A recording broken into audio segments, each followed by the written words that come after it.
La 8e édition du festival L'Histoire à venir se tenait du 15 au 18 mai 2025 à Toulouse et la région Occitanie autour de la thématique « À l'écoute ».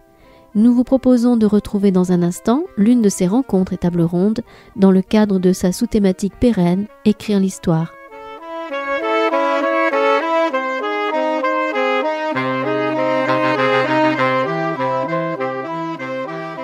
Bonjour, bienvenue.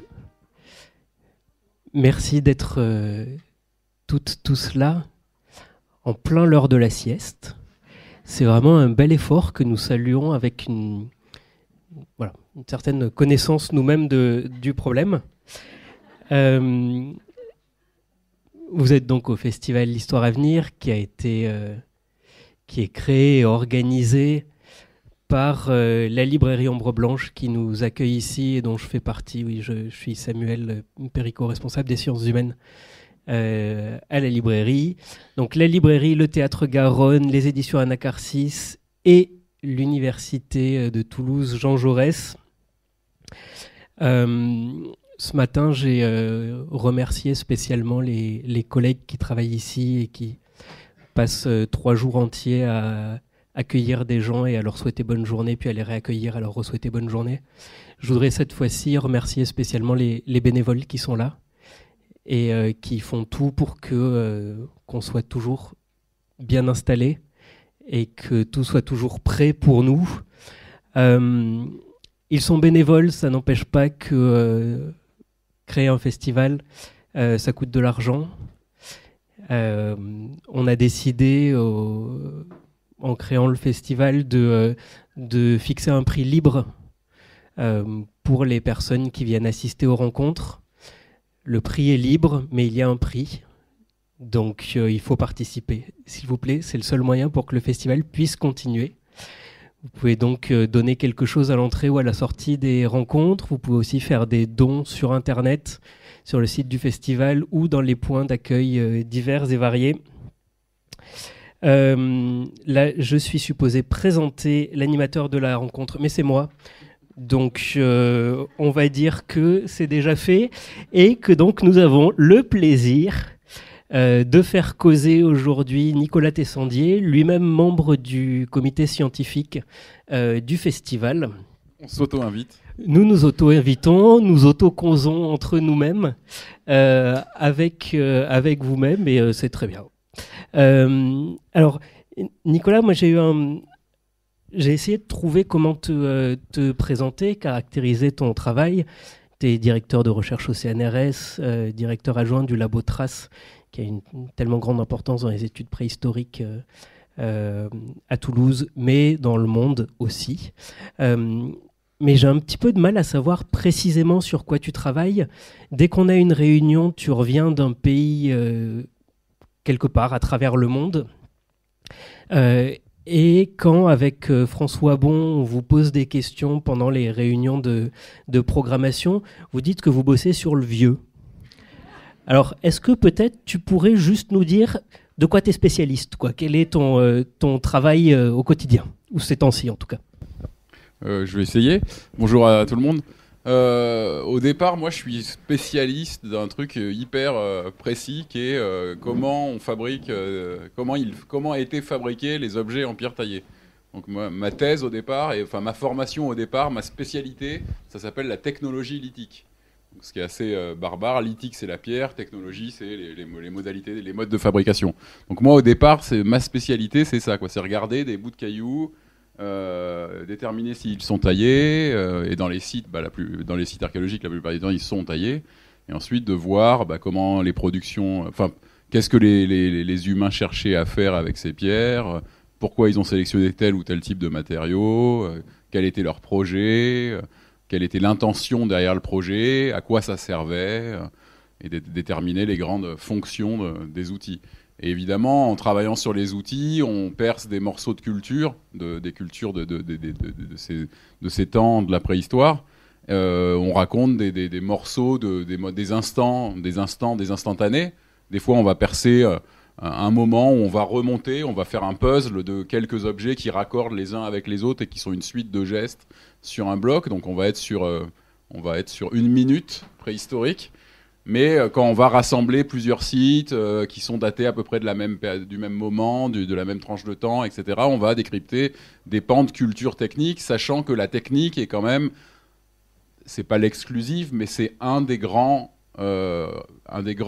signatures archéologiques de ce qui reste en préhistoire, parce que on n'est pas ethnologue, donc on n'étudie pas des peuples vivants, on étudie des peuples disparus, passés, éteints depuis longtemps, et il reste que ce que le temps a bien voulu laisser. Donc il y a tout un tas de choses, bien sûr, la musique est partie, le verbe est parti, les mots, les expressions des visages, etc., les émotions. Et il nous reste, plein de matériaux sont partis, tout ce qui est végétal, la plupart du temps a disparu, sauf conditions exceptionnelles de conservation. Et donc le minéral et la pierre est quand même un incontournable de la préhistoire. On ne peut pas faire de préhistoire et ne pas connaître un petit peu ce qui se cache derrière les silex ou les autres roches qui ont été taillées. Donc au départ, c'est ça. Et après, j'ai la chance d'avoir choisi de le faire sur un domaine particulier, qui est l'émergence, qu'est-ce qui définit Homo sapiens, c'est-à-dire vous et moi, mais dans nos origines, tout au long de la préhistoire. Si la préhistoire, ça remonte à 3 millions d'années, à l'émergence du genre Homo, jusqu'à la fin de la préhistoire, est quelque chose qui n'est pas trop datable, hein. Souvent on a dit quand il y a écriture on arrête de parler de préhistoire, mais c'est une notion qui est très arbitraire et qui marche pas partout, parce qu'il y a des endroits du monde où on a continué tout en étant entré dans l'histoire depuis bien longtemps à ne pas avoir de traces de sources écrites ou continuer à avoir des organisations économiques basées sur la chasse et la collecte par exemple, etc. Mais du coup moi j'ai choisi de travailler sur l'émergence de notre espèce particulière, donc Sapiens, au départ en Europe, en décryptant les savoirs techniques. Et puis, ce qui est assez fascinant, c'est que Sapiens, il apparaît à des moments très différents selon où on se place dans le monde. Et puis, après avoir bossé pendant ma thèse en Europe centrale et dans les Balkans pour l'essentiel, au moment où on cherche à avoir un peu des stratégies pour trouver un poste, parce que c'est le moment après la thèse où il faut trouver un job dans la recherche, ce qui n'est pas simple. Donc, il faut être international. Dans ce début de 21e siècle, il fallait être international, il fallait des publications internationales. Donc j'ai trouvé un peu des subterfuges en disant, après avoir interrogé l'histoire de Sapiens en Europe, je vais aller regarder en Europe qui a un truc particulier, parce que quand Sapiens apparaît, il y a Néandertal qui disparaît. Donc il y a une histoire biologique et culturelle qui se passe en Europe, dont on pourra reparler peut-être, mais qui est particulière, parce qu'il y a la disparition d'une humanité qui est celle de Néandertal et l'apparition d'une autre, le remplacement de l'une par l'autre, à discuter.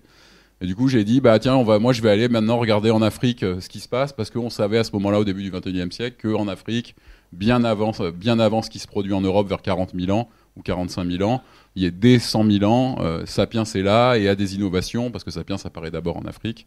Donc je suis allé en Afrique du Sud, et puis de ça, de là, on m'a appelé en Asie, parce qu'il y avait des choses anciennes de Sapiens, c'est que je commençais à avoir une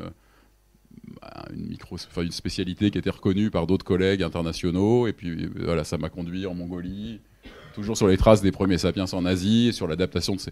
Voilà, et du coup le sujet est infini en fait, parce que je peux interroger les premiers comportements de sapiens un peu n'importe où sur la planète, et de voir comment sapiens s'est adapté à des situations culturelles, écologiques et climatiques différentes, et quelles ont été les stratégies des premières sociétés de sapiens. Qu'est-ce qui fait un peu universalité? Est-ce qu'il y a des universaux de ces comportements de sapiens à travers la planète, quels que soient les contextes chronologiques et géographiques? Et qu'est-ce qui au contraire va être singulier et va faire d'une trajectoire humaine une particularité, et il va falloir étudier ces particularités régionales pour essayer de recomposer une fresque plus globale. Voilà, un peu long, mais...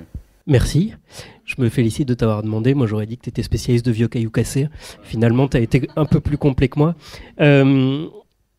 On est quand même là pour parler d'un livre que tu viens d'écrire. Tu avais déjà fait Nos premières fois, 30 préhistoires extraordinaires, qui est paru chez Champ, et Une année avec Sapiens aux éditions La Ville brûle, notamment, entre autres, il y a des livres collectifs aussi. Mais là, tu as fait paraître dernièrement Dans l'intimité de Sapiens, vivre il y a 40 000 ans, aux éditions Alizio. Il est très beau, vous ne pouvez pas le rater dans la librairie. On le voit d'assez loin. C'est un titre très, très général, Dans l'intimité de Sapiens, enfin, en tout cas au niveau de Sapiens. Pourtant, tu construis tout ton livre. Alors, Nicolas a un souci de vulgarisation extrêmement important, de partage des connaissances. C'est pas évident quand on s'occupe d'un rayon en librairie sur la préhistoire de trouver des livres qui soient pas juste des rapports de fouilles, donc extrêmement scientifiques, extrêmement techniques, auxquels la plupart des êtres humains actuels ne comprennent rien, pas grand-chose. Et c'est extrêmement précieux pour nous de savoir qu'on peut présenter des livres comme celui de Nicolas qui sont abordables par tous et en même temps j'en ai déjà discuté avec lui, qui cite toutes les notes de bas de page. Ce sont des citations d'articles scientifiques, donc c'est pas de la synthèse, mais c'est vraiment un travail qui est basé sur des recherches récentes. Donc je tenais à le dire, c'est un livre qui est absolument lisible par tout le monde et qu'ensuite vous pouvez partager. Enfin moi maintenant j'ai très envie de le faire lire aux gens autour de moi. Sur un spectre d'âge très large d'ailleurs, je pense. Mais ce livre-là, tu as décidé de le centrer autour d'une période bien spécifique, qui est la période de l'Aurignacien, et principalement dans le coin de la Dordogne. Alors, je ne pense pas que ton objectif ait été de faire un livre de régionalisme ancien. Est-ce que tu peux déjà nous situer dans une frise chronologique quelle est cette période de l'Aurignacien ? Alors donc ce qu'on appelle l'Aurignacien, donc ça tire son nom d'un coin de Haute-Garonne, qui est Aurignac, une petite ville pas très loin, enfin une soixantaine de kilomètres plus au sud là, que vous voyez, il y a des grands panneaux sur l'autoroute quand on part vers les Pyrénées. Et Aurignac, il y a un abri sous roche qui est l'abri d'Aurignac, et dans cet abri d'Aurignac, début du XXe siècle, il y a des pionniers de la préhistoire de l'époque qui ont fouillé, découvert des outils en pierre, et à partir de ces outils, je la fais vite, à partir de ces outils en pierre, ont décidé de définir, parce que ces outils en pierre de même style, on en avait trouvé sur d'autres sites, en Dordogne, où il y avait aussi d'autres fouilles, etc. Et donc, ils ont décidé de définir une période qu'ils ont appelée l'Aurignacien, qui était marquée par, on va dire, le style des outils, des objets, des équipements en pierre taillés. Et l'Aurignacien, donc petit à petit, s'est construit historiographiquement dans la discipline préhistorienne. Des sites se sont ajoutés, et puis l'Aurignacien, cette culture préhistorique n'était pas présente qu'en France, a été découverte. Et maintenant, voilà. On sait que l'Aurignacien, c'est un des premiers moments de ce qu'on appelle le Paléolithique supérieur, ou plutôt ce qu'on appelle maintenant le Paléolithique récent. Les temps paléolithiques sont divisés en trois grandes scansions, qui sont le Paléolithique ancien, moyen et récent. C'est assez basique. Et ce Paléolithique récent, qui commence vers 45 000 ans et qui va se finir vers 12 000 ans avant le présent. Ce Paléolithique récent, globalement, en Europe, il correspond à l'émergence et la construction d'Homo sapiens sur les territoires européens. On va dire l'Aurignacien, il y a des sites aurignaciens qui sont connus des côtes atlantiques jusqu'à la région de Moscou, jusqu'au Proche-Orient, jusqu'à tout ce qui correspond au Levant actuel, le Liban, les frontières d'Israël, de la Palestine actuelle, etc. Donc sur toute cette aire géographique, l'Italie, l'Espagne, les Balkans, l'Europe centrale, jusqu'en Europe orientale, on a des sites de la tradition aurignacienne qui se caractérisent par des savoir-faire techniques et donc des façons en gros de tailler la pierre, de faire les armes de chasse en pierre, en os, en bois de renne, en ivoire, etc. Et du coup, cet Aurignacien, c'est un moment particulier parce que, comme je l'ai dit un peu en filigrane au début, c'est ce moment où des Homo sapiens vont arriver sur un nouveau continent pour eux, parce que eux, ils sont pas originaires d'Europe au départ. Donc les pionniers, en tout cas les groupes sapiens plus anciens, ils sont en Afrique. Puis quand ils sortent d'Afrique, on les trouve au Proche-Orient, puis on les trouve sur la péninsule arabique. Puis on va trouver des sapiens sur le sud du continent asiatique, donc toujours dans des environnements plutôt chauds. Sapiens étant plutôt au départ une espèce tropicale, équatorienne et tropicale. Des gens à la peau foncée, des peuples à la peau foncée adaptés à des environnements très ensoleillés. Ce Paléolithique supérieur et cet Aurignacien, ça va être la première étape de l'arrivée de ces gens-là, donc notre espèce, sur le continent européen. Et d'un moment un peu charnière où on va assister de façon presque concomitante, je dirais presque contemporaine, mais à l'échelle de l'imprécision de nos méthodes de datation en préhistoire, on peut en discuter après si vous le voulez. Mais globalement, on va assister, si on regarde ça de très haut, après 200 000 ans d'existence, les Néandertaliens vont disparaître, à peu près au moment où les sapiens apparaissent. À peu près au moment, ça veut dire à 5000 ans près. Sachant qu'on sait qu'il y a des coexistences, il y a des cohabitations, il y a reproduction des uns avec les autres, puisque vous avez, et on a tous des gènes néandertaliens, et qu'on sait qu'à l'époque de l'Aurignaciens, on a des fossiles dont on a séquencé l'ADN, et qui, eux, avaient genre des fossiles d'anatomie sapiens, mais qui avaient, je pense au fossile qui s'appelle Oasé en Roumanie, qui est morphologiquement sapiens, mais dont on sait par la génétique qu'il a un grand-parent néandertalien. Donc à deux rangs au-dessus dans son ascendance, il a, comme si vous aviez une grand-mère d'anatomie néandertalienne alors que vous étiez moderne. Ça ferait des drôles de repas de famille. Donc voilà, donc cet Aurignacien, c'est une période assez cruciale parce que c'est un peu ce moment de la rencontre entre ces deux humanités. C'est le moment de la rencontre et de l'adaptation de Sapiens à l'Europe, qui ne quittera plus ensuite. Et c'est une espèce d'histoire d'innovation parce que l'Aurignacien, c'est plein de nouveautés dans le répertoire archéologique, à l'échelle de l'Europe en tout cas. Plein de nouveautés, c'est l'émergence de l'art figuratif. La grotte Chauvet date de l'Aurignacien, voilà, et c'est le premier art figuratif en Europe. Il y a de l'art figuratif un peu plus ancien dans les îles indonésiennes, mais sinon sur le territoire européen, 36 000 ans, c'est les premiers arts figuratifs. C'est la multiplication des symboles, les parures, les colliers, les bracelets, les perles, en ivoire, en coquillage, en pierre. C'est les premiers instruments de musique avec des flûtes en os, découverts dans plusieurs sites atlantiques ou allemands. Enfin voilà, c'est une prolifération d'innovation. C'est le début des armes de jet, donc des armes qui sont projetées avec des propulseurs et des pointes de saguette dans des matériaux animaux. C'est-à-dire que c'est la première fois où, par exemple, les bois de rennes vont servir à faire des pointes de projectiles pour tuer ces mêmes rennes, ce qui fait dire à certains préhistoriens, voilà, l'emprise, c'est le début de l'emprise de Sapiens sur la nature, c'est-à-dire il est le premier, Néandertal ne l'a jamais fait, à 200 000 ans à regarder des rennes, il ne l'a jamais fait, et Sapiens, lui, il va assez rapidement prendre les armes des rennes et les façonner et les retourner contre lui pour le tuer. Voilà, c'est tout un tas d'innovations qui, pendant longtemps, ont un peu montré quelque chose d'un peu brutal, quoi. Pendant Néandertal, on aurait quelque chose d'assez homogène, qui évolue, mais assez lentement, graduellement. Hein. Et puis, bam, d'un coup, Sapiens arrive et il y aurait une forme d'explosion. Et c'est cette explosion qu'on essaye un peu de discuter aujourd'hui. Du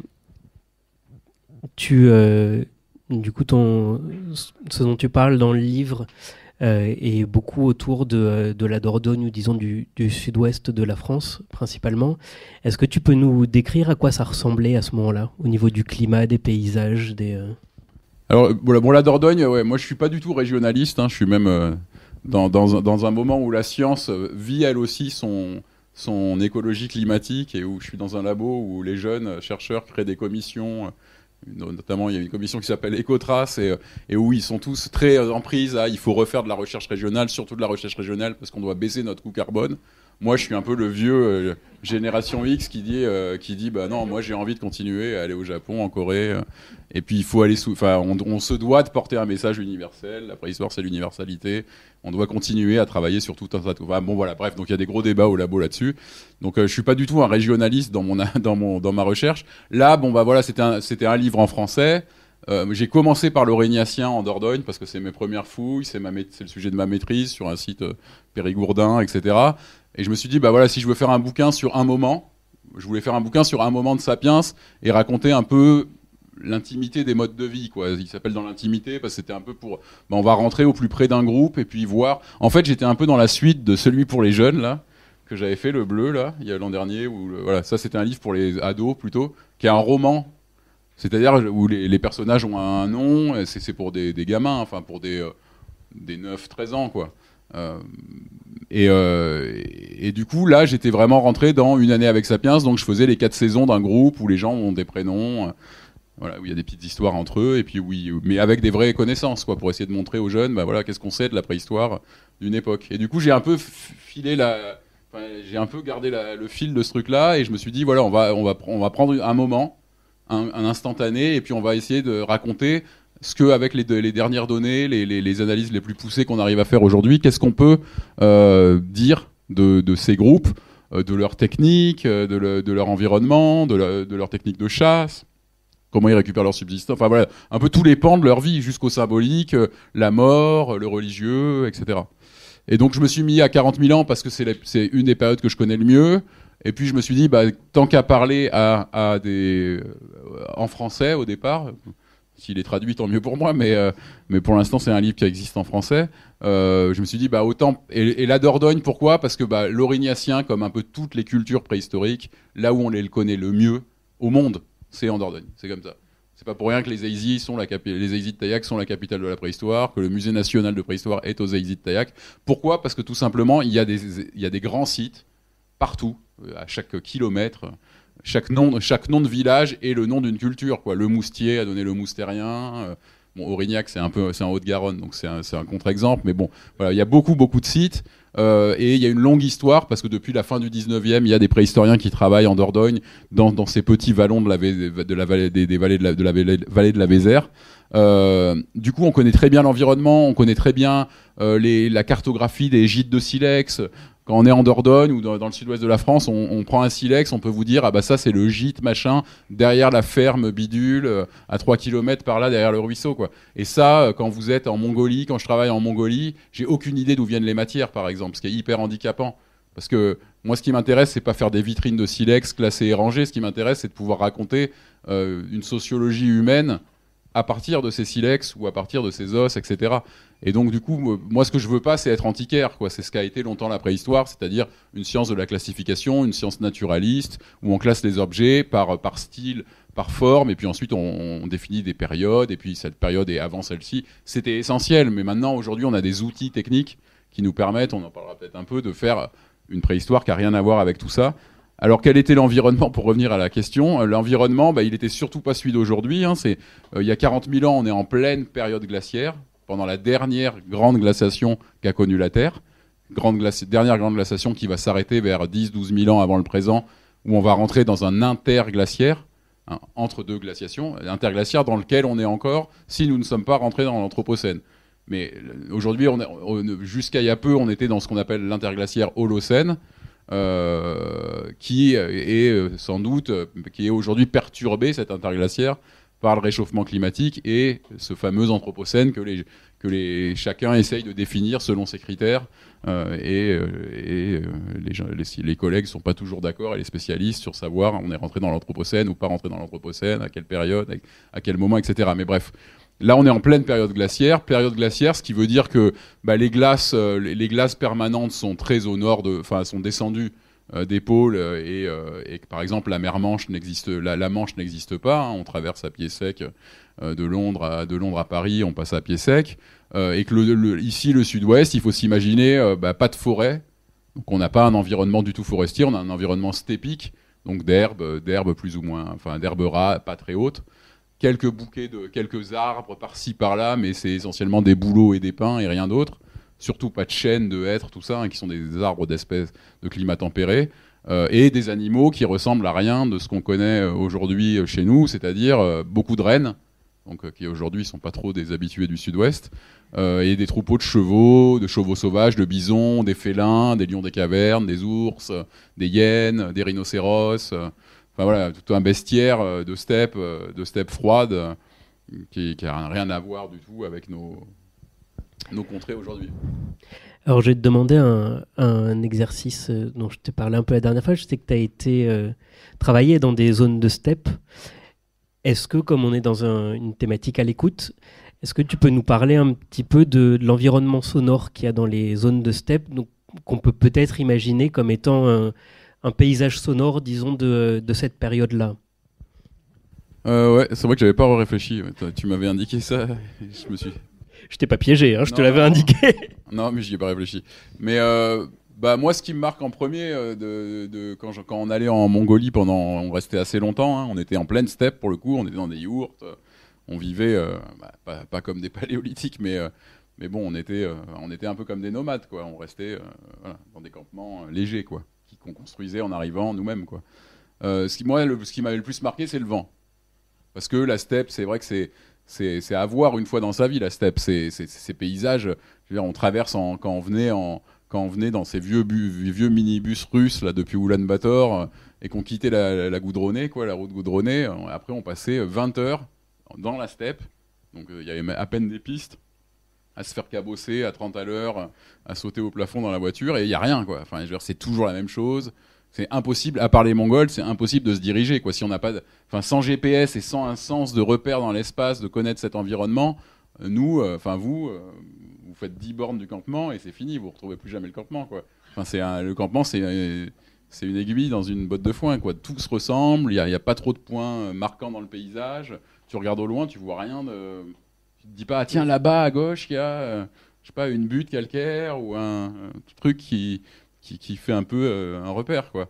Et le vent, oui, parce que c'est complètement ouvert et qu'effectivement, il y a... Et le vent dans les herbes, parce que nous, on y allait souvent à la fin de l'été, août, septembre, parce qu'il n'y a pas la fenêtre de tir pour aller fouiller, parce que on y allait pour faire de l'archéologie. Hein. Donc la fenêtre de tir pour fouiller en Mongolie, elle est dans ces zones, c'était le nord-est de la Mongolie. La fenêtre de tir, elle est très étroite parce que, en gros, même l'hiver, moi j'y suis allé plusieurs fois pour des trucs diplomatiques, des réunions, des trucs, c'est moins 40, quoi, moins 40, moins 45. Et encore au mois de mai, il peut faire moins 10 la nuit, donc moins 10, moi en yourte. Et puis le sol est gelé. Je veux dire, quand il fait moins 40, le sol il gèle sur quand même une sacrée profondeur. Donc avant que le sol dégèle, parce que fouiller du sol gelé, c'est pas très drôle, quoi. Bref, donc la fenêtre de tir est petite. En gros, c'est juillet, août, septembre. Et à partir de fin septembre, quand on restait fin septembre, il commence à regeler la nuit. Donc voilà. Mais par contre, l'été, il peut faire 40. On a eu 40. Donc ça veut dire que c'est quand même des gens, et il faut s'imaginer, les paléolithiques, je sais pas, alors il faisait moins chaud que ça, il faisait pas les chaleurs qu'il fait dans la steppe aujourd'hui, mais les Mongols aujourd'hui, les nomades là-bas, ils vivent une amplitude de plus de 80 degrés à l'année, quoi, sur quelques mois. Faut s'imaginer ce que ça veut dire, quoi. Enfin, nous, on est quand même loin c'est même pas la moitié de l'amplitude thermique, nous, l'amplitude thermique qu'on vit. Et oui, le vent, c'est un truc qui m'a marqué, puis les herbes étaient assez hautes quand on y allait, elles sont assez vicieuses, ces herbes en plus. Il y a des herbes qui sont, qui ont des tiges comme ça, et puis elles ont des espèces d'épines sur les côtés. Ah ouais, super vicieux, super millimétrique, quoi. Qui fait que t'es obligé de, si t'es en short, moi j'aime bien faire le guignol en short et en tongs à l'époque, mais c'est vraiment les nomades, ils me regardaient comme un guignol, parce que c'est le truc pour avoir des infections partout, parce que tu te prends des espèces de micro-piquants partout, et après, si tu les enlèves pas, ça s'infecte. Bref, il vaut mieux mettre des bonnes pompes et des bons jeans fermés, quoi. Mais ouais, le vent. Ah, si je compte pas le côté les humains, quoi. Si je compte que les expériences que j'ai eues, qui moi me fascinaient, c'était de monter sur la colline et d'aller tout seul au lever du soleil, au coucher du soleil, ou voilà, parce que je voulais profiter j'y étais aussi. Quand on est archéologue, on est un peu touriste, hein. Je veux dire, moi quand je suis allé en Mongolie, je suis émerveillé comme quelqu'un qui découvre. Alors bien sûr que la deuxième, troisième fois qu'on y revient, comme on passe 5 semaines au même endroit, on fait pas trop de tourisme, on est quand même un peu... j'ai pas visité la Mongolie qui fait 5 fois la France, beaucoup, quoi. J'ai beaucoup fait. Ma vallée, je la connais par cœur. Je peux vous emmener dans le moindre trou à cailloux, parce que j'y ai passé prospecter, chercher des zones où il y a parce qu'on retrouve des industries des vestiges taillés en surface, pour décider de où on va mettre les sondages, là où on va tester le potentiel et faire des trous, etc. Mais je dirais le bruit du vent dans l'herbe. Et un bruit que Sapiens faisait, c'est le bruit des silex, notamment. Parce que je suppose que quand on se met à plusieurs à taper un silex contre un autre silex, ça devait quand même être un bruit un peu entêtant. Et c'est un des premiers. Le livre est très intéressant, c'est-à-dire que habituellement pour cette période de l'histoire, on commence par Chauvet. C'est-à-dire le truc un peu qui nous vient immédiatement en tête et qui est extrêmement mystérieux. Mais Nicolas commence par les silex, par la culture matérielle, par vraiment essayer de trouver tout ce qu'on peut expliquer grâce au reste de silex taillés trouvés. Est-ce que tu peux nous parler un petit peu des évolutions qu'il y a eu dans la taille du silex pendant l'Aurignacien et de ce qu'un silex peut raconter? Globalement, pour aller très vite, le silex, il a ce truc prodigieux, c'est que le silex, il est, comme je vous l'ai dit, il est typable au niveau géologique et géographique. C'est-à-dire que Un bon spécialiste, aujourd'hui, il se met derrière un microscope. Déjà, à l'œil nu, certaines variétés claquent. Par exemple, autour de Bergerac, il y a des silex hallucinants, avec des jeux de couleurs qui sont là en profusion, etc. Bon, bah, n'importe quel bon préhistorien, hop, il reconnaît le silex de Bergerac. Donc je suis dans un site, je suis chez le site de l'ami François à Régismont, à Béziers, hop, je prends, ah bah ça vient de Bergerac, on est à Béziers. Donc on est là quand même, attends, site, 35 000 ans, je suis à Béziers, quasiment au bord de la Méditerranée, et là j'ai des trucs qui viennent de Bergerac. Donc voilà, donc premier intérêt de ces industries en pierre taillée, c'est les provenances des matériaux, et à l'Aurignacien c'est assez prodigieux, c'est que ça peut venir localement s'il y en a de disponibles localement, parce que les Aurignacien ils aiment bien s'installer dans les zones où il y a du silex, mais comme ils sont malins et qu'ils ont su aller en chercher, en faire venir, etc., ils aiment bien aussi aller dans des zones où il n'y en a pas forcément, ou pas forcément beaucoup, et là ils se débrouillent, parce que par contre ils ont des technologies qui demandent du silex, qui demandent des bonnes roches. Parce que les Néandertaliens d'avant, eux, ils faisaient avec ce qu'ils avaient dans le coin. Et donc s'il y avait des mauvais cailloux, je pense à des roches volcaniques, des basaltes, des granites, bah, ils se débrouillaient avec ce qu'il y avait localement. Parce que leurs besoins techniques ne demandaient pas forcément d'avoir des roches de très bonne qualité. Alors que ces Aurignacien qui sont racontés dans le livre, là, eux, ils ont des projets beaucoup plus sophistiqués, on va dire, qui demandent d'avoir des bons matériaux. Le silex étant un très bon matériau à tailler. Parce que grain très fin, enfin bref, il a des propriétés mécaniques qui le rendent aisé et facile à tailler. Donc là, je dirais la première propriété intéressante pour le préhistorien que nous ont laissé les préhistoriques, c'est que c'est un traceur géographique, et que ce traceur géographique, outre le fait que c'est intéressant de savoir que le tel silex vient de tel endroit, ça devient à terme un des meilleurs informateurs de une cartographie des territoires, des territoires qui étaient parcourus par ces sociétés. Et ça devient un informateur limite de comment était acquis. Ce qui est intéressant, c'est la question derrière, c'est comment ils acquéraient ces silex, sachant que des fois ça peut être, on peut déterminer. Alors ensuite on a une approche. Pendant longtemps on a étudié les silex pour leur forme, donc on les classait selon leur type. Ça c'était arrondi au bout, ça s'appelle un grattoir, ça sert plutôt à gratter les peaux. Ça c'est une pointe, ça c'est un burin pour rainurer de l'os, etc., etc. Ça, c'est un perçoir pour faire des trous dans la peau ou faire le chat de l'aiguille, etc. C'est une approche qui est bien sûr très utile, mais maintenant, on est depuis 30-40 ans, on fait ce qu'on appelle une approche qui est plus technologique, c'est-à-dire d'essayer d'appréhender tout le processus de fabrication. Donc depuis l'acquisition, c'est ce qu'on appelle la chaîne opératoire, qui est un concept qui a été forgé par des ethnologues, notamment le plus connu, un ethnologue français qui s'appelle Marcel Mauss, qui avait notamment travaillé beaucoup sur le corps, les positions du corps, etc. Et donc on essaye de faire cette chaîne opératoire du silex, c'est depuis le moment où ils acquièrent les matériaux, comment ils les acquièrent, comment ils commencent à les transformer, comment ils produisent des outils avec, et à quoi servent les outils, et pourquoi on abandonne l'outil à la fin. Voilà, de faire toute l'étape de la vie de l'objet. Mais du coup, sur la position des sources géographiques, ça va nous renseigner sur d'où vient le silex, mais ça va nous renseigner sur comment le silex est acquis. Est-ce que par exemple, selon d'où vient le silex, ils ont ramené le bloc brut, ou alors ils ont commencé à tailler le bloc brut pour l'alléger sur le lieu du gîte, et puis ils ont ramené une partie du bloc, mais qui était déjà plus allégée et taillée, ou est-ce qu'ils ont ramené uniquement l'outil fini, et est-ce qu'ils sont arrivés avec l'objet dans leur poche, dans leur trousse à outils, etc. Et tout ça, ça nous renseigne sur les territoires, mais aussi petit à petit sur un peu une sociologie, une façon culturelle de traiter les silex. Donc ça, c'est un pan. Un autre pan, par exemple, un autre exemple que je peux prendre, qui moi m'a toujours frappé quand j'avais commencé en préhistoire, c'est une approche qui là est pour le coup très sociologique. C'est ce que je veux défendre un peu, c'est ce qu'on défend au labo à quelques-uns chercheurs, c'est de dire qu'on peut faire une approche sociale de la préhistoire, avoir une approche paléo-sociologique. Alors bien sûr, c'est une sociologie avec beaucoup de trous, hein. On n'est pas en train de faire une enquête en 2025. Mais quand je parle d'approche sociologique, c'est que par exemple, on arrive à très bien lire l'apprentissage, les processus d'apprentissage des groupes, des individus, à partir du silex. Parce que le silex, c'est un matériau assez fantastique qui laisse toute la trace des actions qui se sont passées. C'est-à-dire que moi, si vous me donnez un silex, un bloc de silex taillé, je peux vous raconter une histoire pendant un quart d'heure. Là, il y a eu ça, mais avant, il y a eu ça. Le coup, là, il a été fait comme ça. Ça a été tapé avec tel matériau, avec tel autre matériau. Enfin, voilà, on a accumulé un savoir assez expert dessus.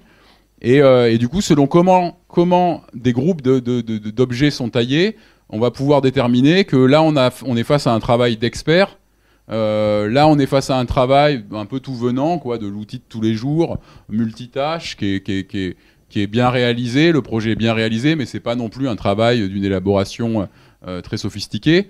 Et puis, on va avoir des choses qui sont en cours. Par exemple, moi, je me rappellerai toujours d'avoir étudié un objet il y a longtemps qui était typiquement un passage de main, sans doute, d'un maître à un apprenti. C'est-à-dire que vous aviez les Aurignaciens, ils font systématiquement des objets qui ont la même forme, qui sont ce qu'on appelle des lames. C'est des objets à bords parallèles et allongés, qui peuvent faire 8, 10, 15, 20, 30 cm de long. Des objets et c'est toujours les mêmes. Une fois que vous avez fait une lame, en fait, la lame laisse son empreinte sur le bloc à tailler et l'empreinte permet de faire une autre lame et c'est un processus de récurrence qui vous permet de faire 15, 20 lames, les mêmes.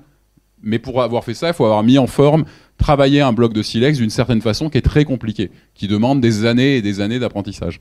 Et une fois, on avait découvert un bloc parfaitement mis en forme, donc qui demande forcément 10 ans d'apprentissage de la taille, donc qui est mis en forme vraiment, voilà, je ne vais pas vous faire le dessin de comment c'est mis en forme et tout ça, mais bon, croyez-moi, parfaitement mis en forme. Et au moment où le bloc est complètement mis en forme et qu'il faut passer à l'extraction des lames, c'est-à-dire des objets qui sont recherchés dans le bloc, là, patatras, tout échoue. Et c'est pas possible que la personne qui a fait une mise en forme aussi sophistiquée et complexe ne sache pas débiter la lame, qui est quasiment le truc le plus facile que moi j'ai su faire au bout de 2-3 ans d'apprentissage de la taille du silex, parce qu'on aime bien apprendre à tailler le silex quand on est préhistorien et spécialiste du silex. Et donc du coup c'était clairement un bloc qui a été fait par un maître et où l'apprenti devait apprendre lui la gestuelle de sortir les lames. Et puis patatras, il en était à son essai, il a pas su le faire. Donc faut s'imaginer que c'est un savoir essentiel dans ces groupes et que transmettre ce savoir, c'est transmettre le groupe, quoi. C'est transmettre la culture du groupe. C'est pas pensable que un maître tailleur doit laisser le savoir empirique qu'il a à ses successeurs. Et puis, au bout de la chaîne, on a les trucs d'enfants, clairement. Et là, c'est assez émouvant. C'est-à-dire sur les sites, on en a plein. C'est-à-dire des trucs où tous les coups sont donnés n'importe où. On a pris un mauvais bloc, on a récupéré un bloc qui avait déjà été taillé par un autre tailleur. Et là, on prend un galet et on massacre. Enfin, c'est des coups anarchiques, portés en plein milieu alors qu'il faudrait taper près du bord, qui sont clairement la preuve d'individus qui n'ont ni le savoir psychomoteur, qui tiennent mal le galet, qui tiennent mal le marteau pour percuter, etc., qui savent pas du tout où faut taper, qui n'ont aucune règle, aucune connaissance, aucun savoir-faire. Et ça, on attribue ça à des gamins, ce qui paraît en plus complètement logique, hein, des gamins qui vivent avec qui voient des gens tailler le silex pendant la journée et qui à un certain âge font ce que font tout gamin. Alors, reprennent et essayent, font du mimétisme, etc. Donc Et alors, juste pour finir sur cet aspect-là, quand on arrive à faire les classes d'âge, ce qui est intéressant, c'est qu'on arrive à la composition sociologique du campement. C'est-à-dire que finalement, à terme, on voit que sur certains campements, il n'y a que des spécialistes. Par exemple, un site de chasse, vous n'allez pas avoir d'enfants. Si vous partez à la chasse, un kill site, ce qu'on appelle des kill sites, c'est-à-dire des sites où ont été abattus des bisons ou des chevaux, vous n'allez pas vous amuser à partir à la chasse avec le vieillard, les 3 enfants, la femme calette. Enfin, c'est pas très économiquement un grand gage de succès. C'est hyper dangereux, hein. C'est des chasses qui peuvent être très dangereuses. Donc là, c'est des sites où on va trouver que de la réfection d'outils, réfection de pointes de chasse, réemmanchement des pointes de chasse, quelques petites activités de taille très anecdotiques, ou un beau débitage, une belle production bien menée pour remplacer les outils de chasse, etc. Par contre, si vous êtes sur un site qu'on appelle résidentiel, c'est-à-dire un site d'habitat, où vous pouvez vivre pendant un moment donné, quelques semaines, quelques mois, plusieurs familles qui vivaient ensemble, là vous allez avoir les trucs des gamins, les trucs des ados, les trucs des experts, etc. Donc c'est un renseignement sur la composition sociologique d'un instantané, d'un campement préhistorique, juste sur la façon, le niveau de savoir-faire avec lesquels sont conçus ces silex. J'étais un peu long. C'est un apprentissage qui implique une langue, non ? Ou certainement un langage perfectionné. Moi, je pense que les techniques complexes, donc là, quand on est avec Homo sapiens, on est sur des techniques très complexes, pas que pour la taille du silex, hein, tout le savoir-faire de travail des peaux, tout ce qui sont l'école, c'est tout un truc, les adhésifs, pour emmancher les objets, pour emmancher les pointes, pour tout ce qui est de tuer des grands animaux pour une raison, c'est qu'on veut sortir des grandes peaux, parce qu'avec ces grandes peaux, on veut faire des couvertures de tentes, parce qu'il fait très froid, ou certains types d'habits. Enfin voilà, c'est tout un tas de trucs qui sont super réfléchis, hein, super codifiés, structurés. Et de toute façon, il n'y a pas de raison de penser que la question, elle se pose plus pour les humanités autres que Sapiens. C'est-à-dire que les humanités autres que Sapiens, on n'a pas de référentiel. Nous, Sapiens, on peut utiliser d'autres Sapiens comme référentiel. Eux, les Sapiens, les Aurignaciens, ils sont comme nous. C'est-à-dire, ils sont comme nous anatomiquement, un peu plus costauds, parce qu'ils n'ont pas le même mode de vie que vous. Donc, ils ont un petit peu plus de muscles que la moyenne des gens dans cette salle. Désolé, mais clairement, ils ont des insertions musculaires un peu plus robustes que nous tous réunis, quoi, parce qu'ils n'ont pas la même vie. Mais sinon, c'est vraiment nous, et cérébralement, c'est nous. Je veux dire, ils ont la même organisation c'est nous. Enfin, c'est nous. Point. C'est pas plus différent que si vous travaillez sur des gens de l'Antiquité ou, enfin voilà, c'est juste, il faut juste se défaire du truc. Ah oui, mais c'est des préhistoriques quand même. Ils vivent dans des cavernes. Non. C'est bon. On est sorti de tout ça. Donc c'est nous. Et donc il y a pas de, enfin, comment imaginer que nous, avec un art, une mythologie, de la chasse, de la musique, des flûtes. Enfin, comment imaginer que tout ça ne parle pas? Alors après, on a des évidences, des évidences. On n'aura jamais l'évidence. Il n'y a pas d'enregistrement de ces gens. Par contre, il y a des choses qui ont été défendues. Par exemple, il y a un aspect qui est très intéressant à l'Aurignacien et qu'on a pas mal bossé avec des collègues en faisant des grosses bases de données sur des dizaines de milliers de spécimens. C'est que les Aurignaciens font énormément de bijoux, de perles, en pierre, en talc, en stéatite, en ivoire, en bois de renne, en coquillage. Bref, c'est des fous de perles pour faire des bracelets, des coiffes, orner les vêtements. Enfin voilà, c'est des gens où il y a une... Et c'est pas que de l'esthétique. Parce que ce qui est intéressant, c'est que l'Aurignacien est homogène techniquement sur une grande aire géographique. C'est-à-dire qu'en gros, on fait des lames, des lamelles, des pointes de saguet, les mêmes de Moscou à l'Atlantique. Donc ça veut bien dire que ces gens-là sont en réseau. Parce qu'à un moment, ça change. Hein. Il va se passer des évolutions dans l'Aurignacien et clac. À un moment, par exemple, les pointes de saguet sont à base fendue. À l'Aurignacien, au début de l'Aurignacien. Donc juste à base fendue, c'est des pointes de saguet en bois de renne, et puis leur base a une fente pour être emmanchée en force dans une saguet en bois. Donc voilà, bon, bref, c'est une typologie. Ils font des fentes aux bases. Et puis à un moment, toute l'Europe bascule sur les bases pleines, ce qu'on appelle les saguets à base massive. C'est-à-dire on arrête de faire des fentes aux bases et on fait des saguets à base pleine. Et ça, c'est un shift, hop, tac, tout le monde change, allez, hop, invention, succès, innovation, hop, ça prend, voilà. Donc ce qui est intéressant, c'est que techniquement, ils sont homogènes sur un énorme territoire. Mais par contre, au niveau symbolique, c'est tout à fait différent. C'est-à-dire que, par exemple, au niveau de tout ce qui est de se parer le corps, les vêtements, le corps, les coiffes, tout ce que vous voulez, là, chaque région s'individualise. En Dordogne, en Périgord, on fait des perles en forme de panier, des toutes petites perles en ivoire par dizaines de milliers, toutes les mêmes. On a l'impression que c'est la même personne qui a fait les 10 000 perles d'un site. C'est les mêmes. Je veux dire, on fait des statistiques dessus, ça donne une homologie de forme totale. Dans les Pyrénées, c'est d'autres types d'assemblage de perles. Idem dans la vallée du Rhône, etc., etc., etc. Dans le Jura Souabe en Allemagne, où on a beaucoup de sites. Bon, bref. Donc, c'est comme si ces perles, c'était quelque chose qui était fait à la fois pour se différencier, pour se reconnaître et se différencier, mais sans doute, ça devait être, ce qu'on pense, c'est que c'était un message qui était fait non pas pour des gens d'une autre culture, qui comprendraient rien au code, en fait c'était un code, c'est de l'information qui est encodée, comme nos alliances. Je veux dire, nos alliances, c'est une information qui est encodée. Quand vous portez une alliance à tel doigt, alors si vous allez chez des papous et que vous avez une alliance en or, il va peut-être croire que vous êtes riche. Il va vouloir vous couper le doigt, j'en sais rien moi.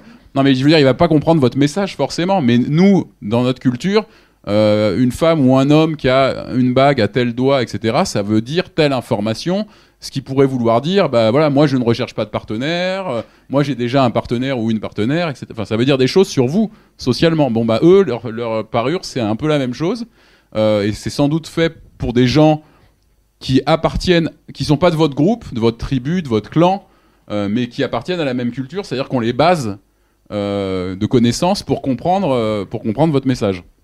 Et certains collègues ont fait l'hypothèse, en se fondant sur des données d'anthropologie sociale, d'ethnologie, notamment de choses en Papouasie-Nouvelle-Guinée, sur un peu comment... Et donc ils ont émis l'hypothèse que les types régionaux de parure pourraient signifier des ethnies, des groupes ethno-linguistiques.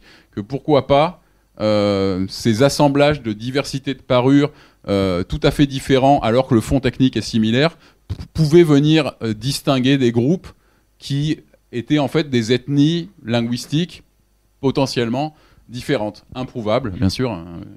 Il faut accepter qu'on fait de la préhistoire et que ça, on pourra, enfin voilà, on en reste à l'hypothèse séduisante, mais moi j'y crois assez, oui. Parce que je peux pas m'imaginer que les gens parlaient la même langue de Moscou à l'Atlantique, c'est clair. Des idées étaient partagées, des idées circulaient, parce que ces gens-là, comme je vous l'ai dit, ils avaient des contacts sur 2, 3, 400, 500 km, on le voit avec leurs matières premières, etc.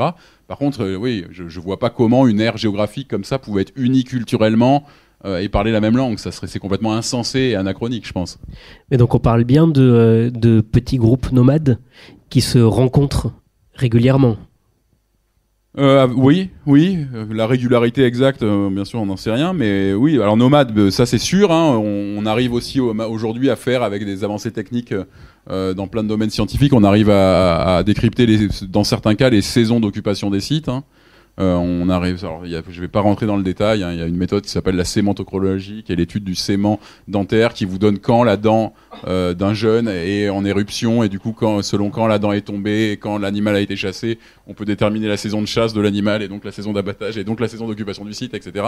Bref, on a plusieurs trucs comme ça qui nous permettent de reconstituer les saisons d'occupation des sites, et on voit bien que quand on étudie une région donnée, on voit bien qu'il y a des compléments. Par exemple, dans le sud-ouest, on voit bien des complémentarités entre les Pyrénées-Atlantiques, les Pyrénées plus orientales et les zones un peu plus au nord, nord de la Haute-Garonne, le Lot, etc.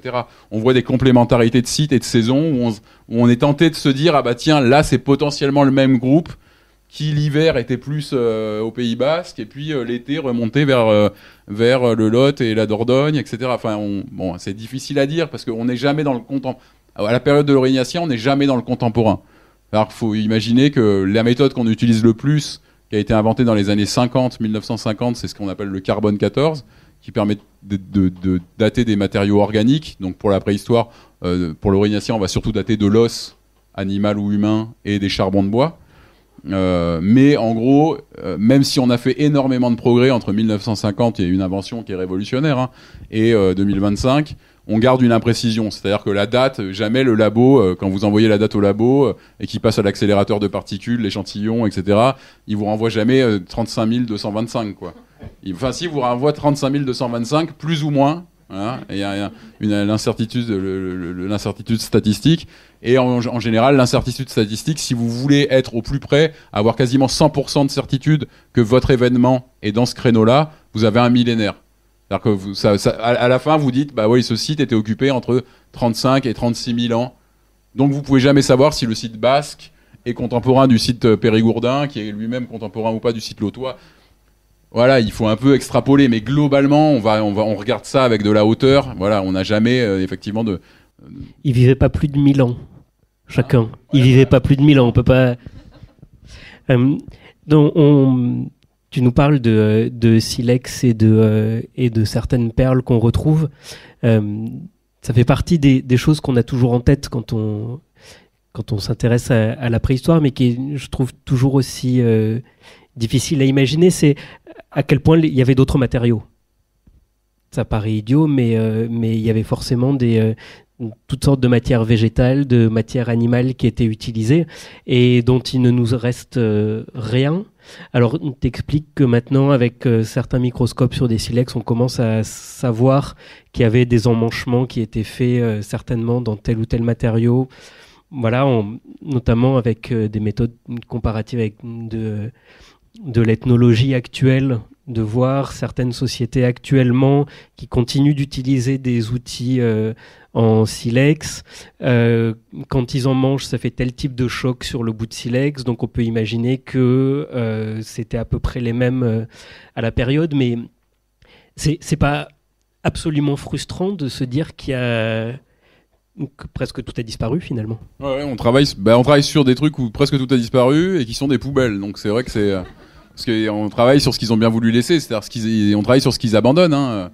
Donc hormis des trucs exceptionnels, les grottes ornées, ça c'est exceptionnel, parce que ça peut-être jamais été abandonné, c'était fait pour durer, c'était fait pour être vu, c'était fait pour rester, ils avaient peut-être même le truc en tête de se dire ça va rester à la postérité, ça, ou ça sera vu par des gens quand je serai mort, enfin... Mais sinon les sites, bien sûr qu'un site qui est abandonné, il faut se dire que pour eux... Enfin, dans l'idée, les plus beaux objets, ils ont été embarqués. Quand vous êtes sur un site où on produit, où vous venez produire du silex, enfin tailler des lames en silex, bah, les plus belles lames, vous les laissez pas là où il y avait la matière première. Vous partez avec dans votre besace, parce que c'est des gens qui avaient des sacs en cuir. Enfin, c'est des gens qui étaient capables de se balader et qui donc ils devaient transporter leurs effets personnels. Hein. C'est des gens qui étaient en période glaciaire, qui étaient habillés comme des Esquimaux ou des Inuits.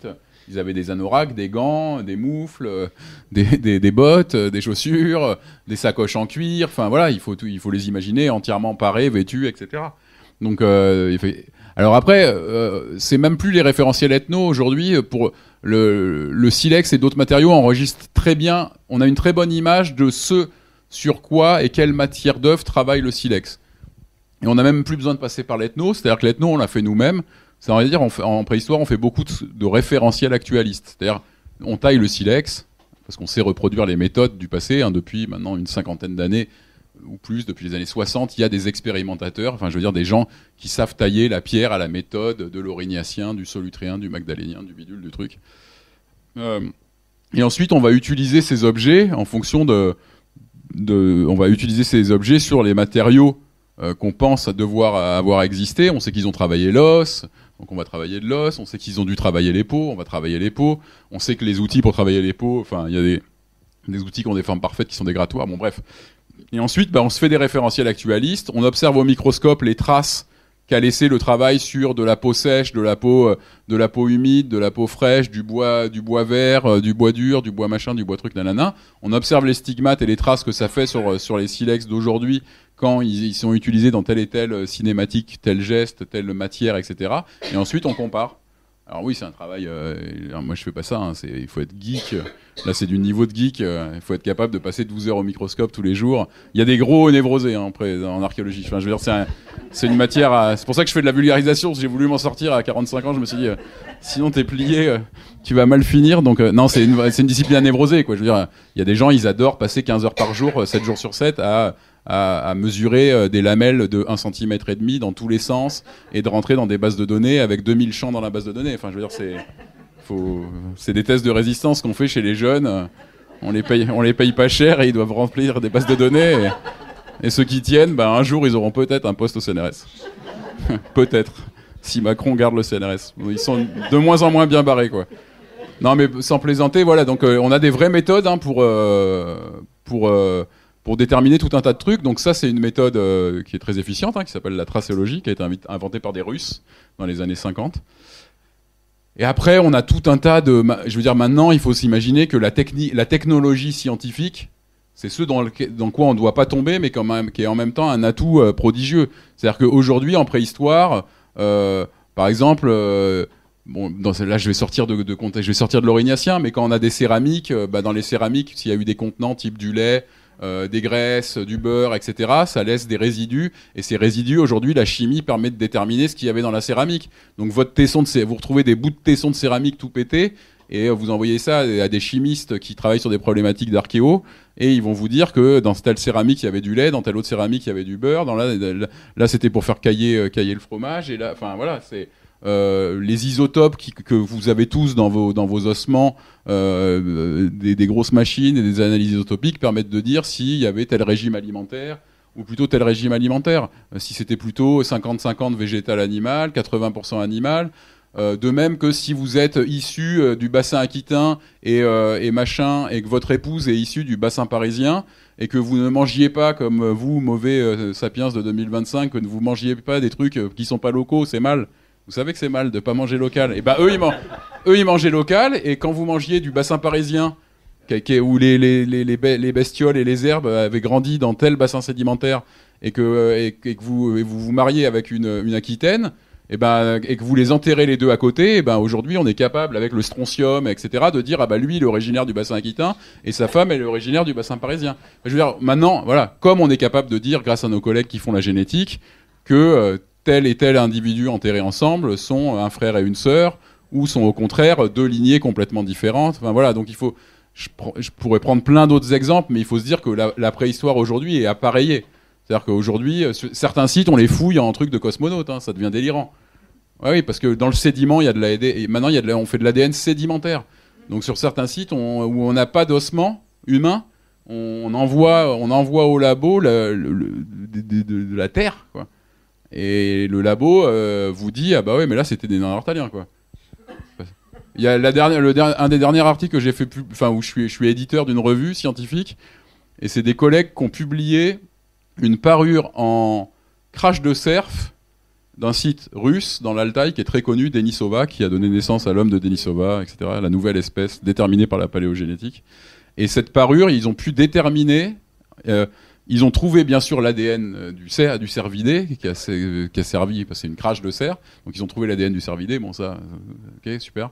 Mais ils ont trouvé de l'ADN humain, et en fait, c'est simplement l'ADN, c'est pas un ADN récent de la personne qui a fouillé le truc, parce qu'il a fallu s'assurer de ça, mais c'est un ADN ancien, néandertalien, qui est juste lié au fait que les fluides corporels de la personne qui l'a porté en collier, peut-être pendant un temps prolongé, sueur, transpiration, etc., on fait rentrer son ADN dedans, quoi. Donc je veux dire, on est à des niveaux, on peut même pas s'imaginer, donc on est obligé de prendre des précautions de fou, parce qu'on peut même pas s'imaginer de ce qu'un objet pourra et nous on est en train de réinterroger des objets des fois qui ont été fouillés à 50, 60, 80 ans, mais qu'est-ce qui pourra être dit sur des trucs qu'on est en train de fouiller nous en 2025 quand nous on sera morts, et qu'il y aura, j'espère encore, des gens qui s'intéresseront à la préhistoire et qui feront des recherches avec des moyens encore plus sophistiqués que les nôtres aujourd'hui, quoi.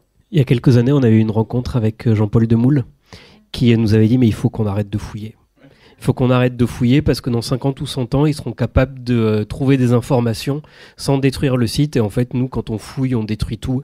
Et c'était assez... Alors, c'était dans le cadre d'une discussion autour de Saint-Cernin et des restes qu'il y a autour de la basilique Saint-Cernin à Toulouse, et le fait qu'ils aient recouvert d'une chape au lieu de faire des fouilles.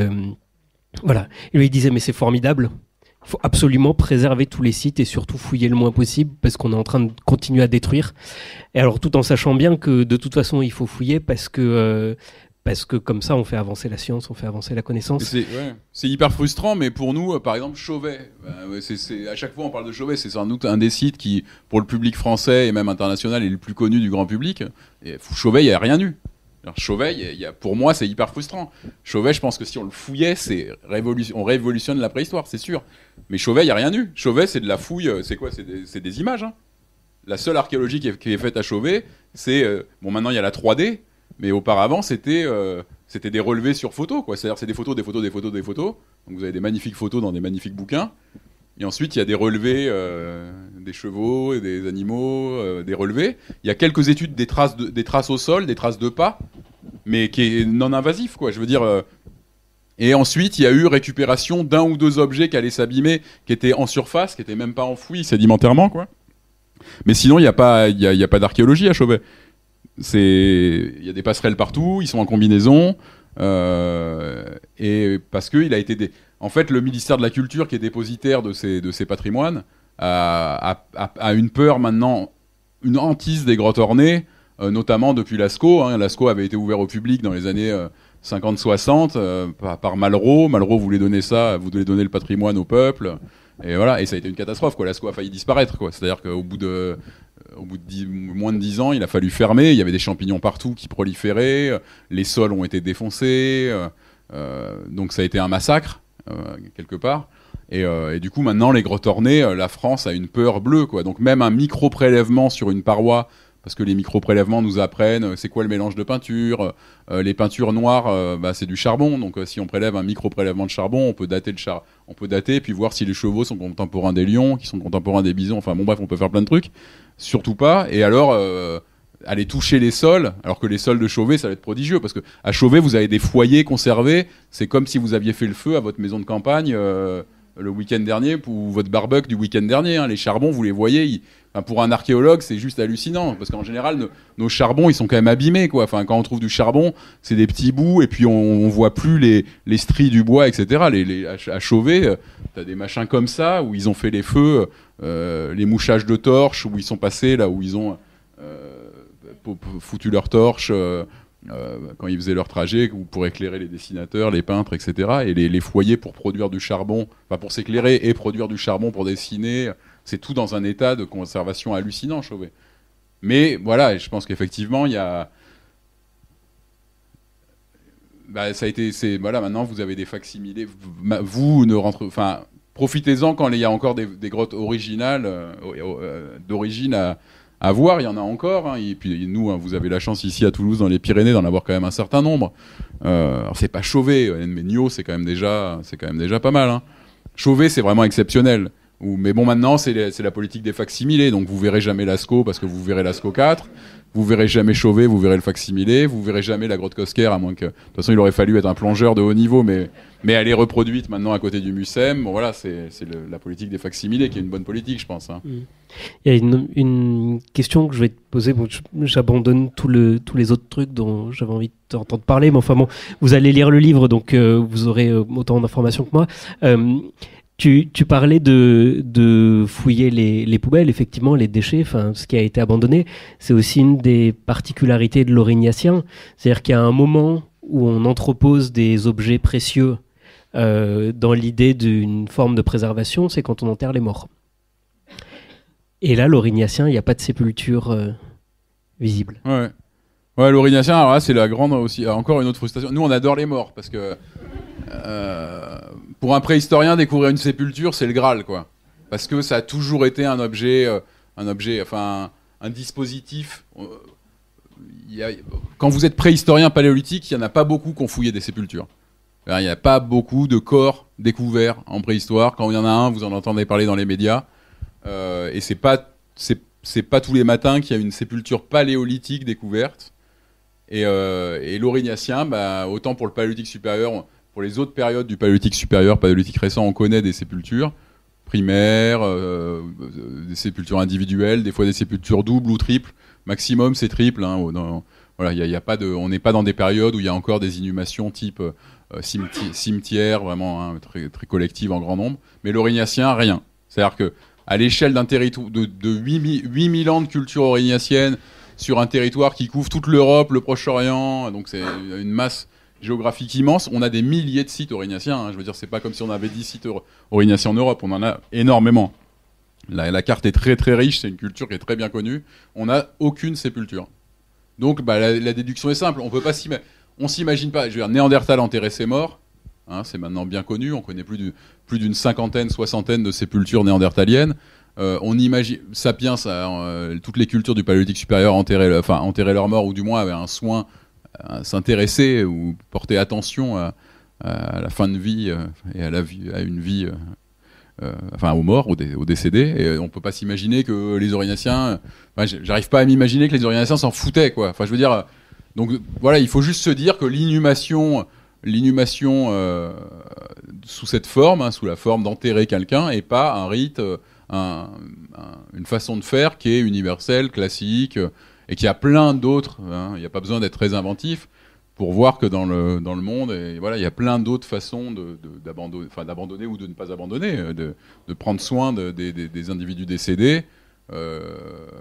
Et que voilà, les Aurignaciens, ce qu'on pense, c'est qu'ils ont eu d'autres façons de faire. Ils ont les seules marques d'attention qu'on a à des individus décédés, c'est de temps en temps, dans la parure, des dents humaines. Il n'y a pas beaucoup, mais à l'unité, on a des dents humaines qui ont été perforées.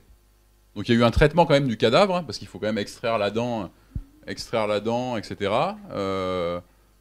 On va retrouver un bout de mâchoire démantibulé, 2 dents extraites, et puis une ou deux dents perforées qui ont été utilisées, on voit bien que le trou est usé et tout, ça a été porté, etc. Donc de temps en temps, voilà, c'est le seul geste funéraire qu'on connaisse des Aurignaciens, c'est leur fait d'avoir un peu une attention de temps en temps pour les dents humaines utilisées comme parure. Mais sinon, c'est un absent, un invisible. Alors qu'on sait qu'à la même période, il y a un site russe, Sungir, qui est un site exceptionnel, où là, on a une sépulture, on est à 35 000 ans, donc c'est 34 000 ans avant le présent, donc c'est la fin de l'Aurignacien. Mais là, on est un peu plus loin que Moscou, en Russie, donc c'est plus la culture de l'Aurignacien. C'est un truc qui s'appelle le Streletskien. Bon, ils font les outils différemment, mais on s'en fout, c'est les mêmes, quoi. Et là, on a 2 tombes hallucinantes, quoi. C'est-à-dire, on a 2 tombes où il y a 2 individus enterrés tête bêche, un adolescent et un adulte. Et là, c'est dans les 2 tombes contemporaines, c'est 12 000 ou 15 000 perles en ivoire dans les tombes. Ils ont été enterrés entièrement habillés, parés d'habits de gala, quoi, avec des lances en ivoire de 2 mètres de long qui n'ont jamais servi, enfin des objets de prestige, donc tout un mobilier funéraire de fou qui font souvent dire que, enfin il y en a même qui ont parlé d'une aristocratie paléolithique à propos de ces inhumés, tellement ils ont un mobilier riche, un riche mobilier qui les accompagne. Donc ce que je veux dire, c'est que voilà, à un bout de l'Europe, on peut avoir ça, et dans le même moment, l'Aurignacien, des tonnes de sites et rien. Donc grande diversité de ces pratiques. Ouais. Je ne sais pas si vous avez des questions, je vais vous laisser la parole quand même, c'est plus sympathique. Bonjour, merci beaucoup pour tout ça, parce que j'ai appris plein de choses. Je me demandais, est-ce que dans toutes les grottes que vous avez visitées, il vous est arrivé de voir quelque chose qui pouvait ressembler à une écriture de musique ? Une écriture ? De musique. Enfin, je sais pas, quelque chose de répété qui pourrait faire penser à... Ouais, alors, je sais qu'il y a des collègues qui travaillent aujourd'hui où il y a un gros projet européen, où il y a plein d'argent qui est mis sur... oui, il y a pas mal de notations, enfin, il y a pas mal d'objets, ou même de parois, où il y a effectivement des signes ininterprétables. Des fois, sur des objets, sur des outils en os, il y a des barres. Tac, tac, tac, tac, tac. Juste des barres verticales comme ça, ou des chevrons, qui sont interprétés comme des décors, ou ininterprétés. Donc il y a des répétitions de trucs. Il y a des fois où on se dit, tiens, ça c'est l'origine de la numération. Donc il y a eu tout un tas de gens qui ont écrit aussi sur à compter les barres, est-ce qu'il y a des trucs systématiques qui reviennent, etc. Mais rien à ma connaissance qui aujourd'hui est... Alors il y a des instruments à l'Aurignacien, donc les instruments on les connaît. Enfin, il y a au moins des flûtes, plusieurs, une dizaine en Europe. Pour cette période-là, pour le paléolithique supérieur, il y en a beaucoup plus, et qui sont vraiment des flûtes, je veux dire, où il y a l'usure, où on sait que les trous ont été faits anthropiquement, pas intentionnellement, etc. Mais non, des choses qui ressemblent, des choses curieuses, mais je pourrais pas vous en dire grand-chose de plus que c'est une curiosité, et je saurais pas trop aller plus loin, quoi. Le dimanche dernier, on a pu assister, certains d'entre nous, à une visite de la grotte de Nio, qui était autour de la question de la musique. Alors, la grotte de Nio, c'est moins 16 000 à peu près. L'Aurignacien, c'est 35-40, donc on est plus proche de Nio que Nio ne l'était de l'Aurignacien. C'est quand même mais il a aussi été rappelé que notre oreille est pleine de mélodies, d'harmoniques, dont on n'a pas la moindre idée de si elles existaient à l'époque ou s'il y avait ces notions-là. Et que finalement, on peut souffler sur un brin d'herbe et faire du bruit. On peut souffler dans un coquillage et faire du bruit.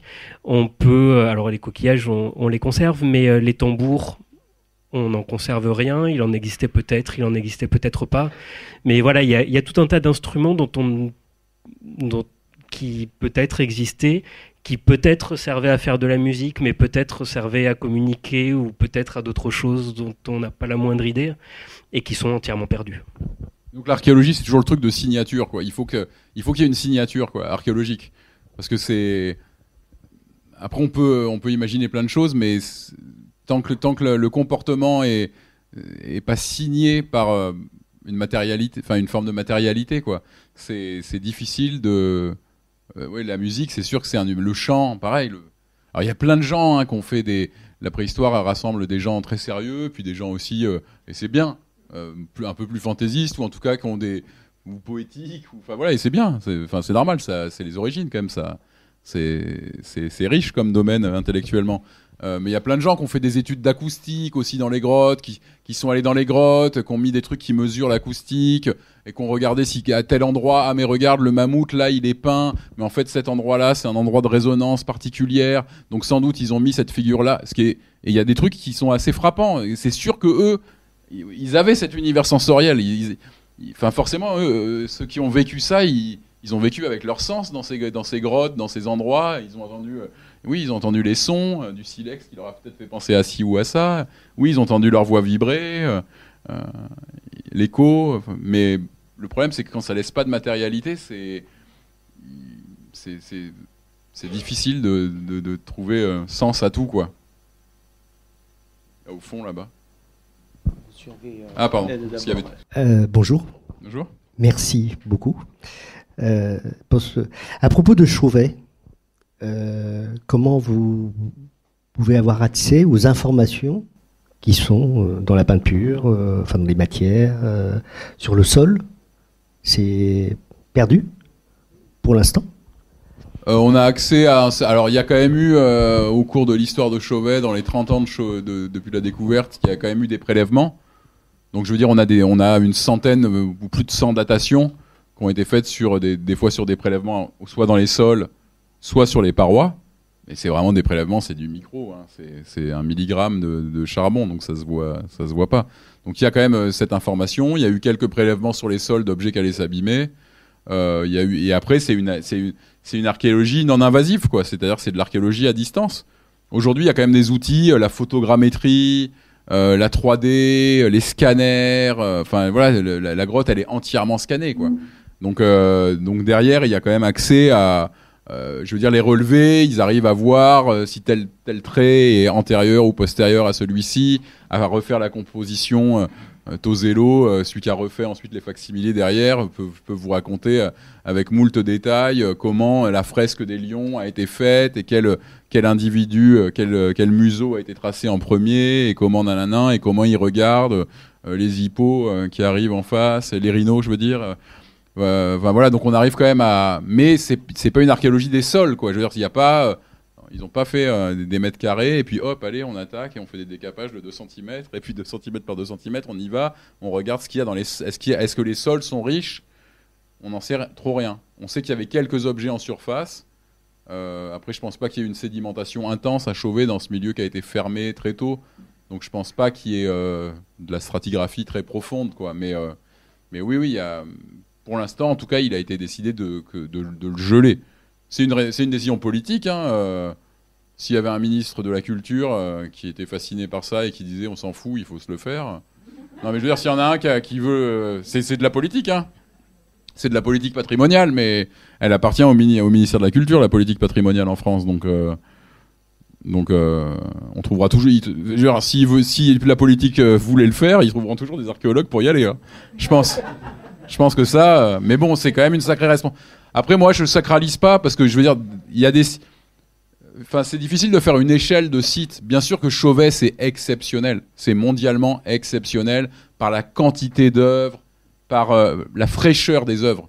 Enfin, moi, j'ai été à Chauvet, et la fraîcheur des œuvres est hallucinante. Je veux dire, on a l'impression que le doigt passé dans l'argile, et c'est quelqu'un qui est passé la veille et qui a passé son doigt dans de l'argile fraîche, comme si vous l'aviez passé le matin même. Enfin, et les couleurs sont éclatantes. Enfin, c'est assez hallucinant. Mais par contre, il faut faire attention à pas faire trop de... Je veux dire, un site, c'est un site, hein, un témoignage, c'est un témoignage, et il y a des sites quelconques, et c'est pas pour autant qu'il faut les défoncer, quoi. Parce que, je veux dire, ok, on sacralise Chauvet, on va sacraliser un site, un endroit, on va le patrimonialiser à fond, et en même temps, ça va pas empêcher, là, pour la loi de simplification économique, de vouloir faire que on fait plus de diagnostic archéologique, et puis on envoie un tracé sur 500 km et on va tout raser. Et s'il faut, là-dessous, il y avait 10 Chauvets, quoi. Enfin, donc, voilà, j'aime pas trop Enfin, bien sûr que c'est sensationnel, c'est exceptionnel, mais c'est un site, et dans ce cas-là, soit on les respecte tous, soit il faut pas... Ça veut pas dire que pour les Aurignaciens, ce site-là, il pesait plus, ou il comptait forcément plus, ou c'était leur panthéon, quoi. Peut-être pas. Voilà. Il y avait tout au fond, j'avais vu... Ouais. Ah. Le monsieur, et ensuite, les mauvais élèves, ça attend. Oui, je voulais savoir...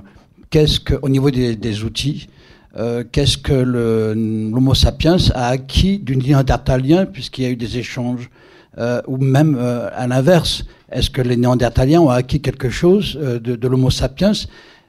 Dans quel sens y aurait-il eu assimilation, en fait, entre l'un et l'autre? Est-ce qu'il y a des traces de ça? Oui, enfin sans doute.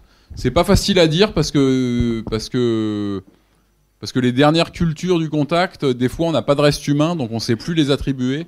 Donc il y a certaines cultures techniques qu'on ne sait pas si elles sont néandertaliennes ou sapiens. On peut penser, mais ça laisse pas de matérialité forcément, on peut penser, en tout cas on sait qu'il y a eu contact. Bon, ça on le sait. Donc ils ont été en contact, ils se sont reproduits dans des quantités pas négligeables. Donc, je veux dire, pour que ça ait laissé une trace jusqu'à aujourd'hui, c'est que, enfin, je veux dire, il n'y a pas eu un métissage réussi et puis basta, quoi. Sinon, ça serait pas resté dans les gènes aussi longtemps. On peut penser, moi, je pense aisément que s'il y a eu des contacts, en tout cas, il n'y a pas l'air d'avoir de guerre. Je veux dire, on n'a pas d'affrontement violent, on n'a pas de traces, etc. Moi, je me dis qu'il y a eu un rôle qui a dû être important des Néandertaliens, c'est tout ce qui est l'aspect paysager. C'est-à-dire que j'imagine des pionniers africains, proches orientaux à ce moment-là, quoi, qui arrivent dans cette Europe glaciaire, qui n'ont jamais foutu les pieds, qui connaissent rien, qui savent pas où sont, dont l'économie repose beaucoup sur des bonnes roches à tailler, qui savent pas où sont les gîtes de matières premières, qui savent pas quelle plante, ça c'est bon, c'est pas bon, tu la connais celle-là, enfin, donc j'imagine, pourquoi pas, on peut très bien penser que, mais alors là pareil, zéro signature archéologique, quoi. Donc ce que je dis c'est de la fiction, quoi, mais moi je vois bien un truc où les Néandertaliens, peut-être ils ont eu un grand rôle d'aider les étrangers, quoi, les migrants. Parce que là, dans ce cas-là, Sapiens, c'est le migrant, quoi. Et Néandertal, c'est l'autochtone, quoi. C'est le local de la bande. Donc, est-ce que le local a pas pu leur apprendre tout un tas de savoirs ancestraux du territoire, quoi, de connaissances fines des territoires. Après, ce qu'on observe, c'est que la façon de faire de Sapiens va supplanter très vite un truc qui tenait depuis 200 000 ans en Europe. Et là, je pense, il n'y a pas de guerre ou de raison violente et tout. C'est juste que la façon... Sapiens, il fait société d'une façon qui est 100 000 fois plus efficace que ce bon vieux néandertalien. C'est-à-dire que Néandertal, c'est des petits groupes, très petits groupes. C'est très endogame. C'est-à-dire que il y a jamais de contact à longue distance. Néandertal, il utilise ses roches locales, il est tranquille, quoi, avec ses roches locales. Il a pas le même environnement, il a pas la même emprise sur la nature. Il fait pas des réseaux avec des gens à 400 bornes, etc. Et les autres, ils vont révolutionner le jeu, quoi.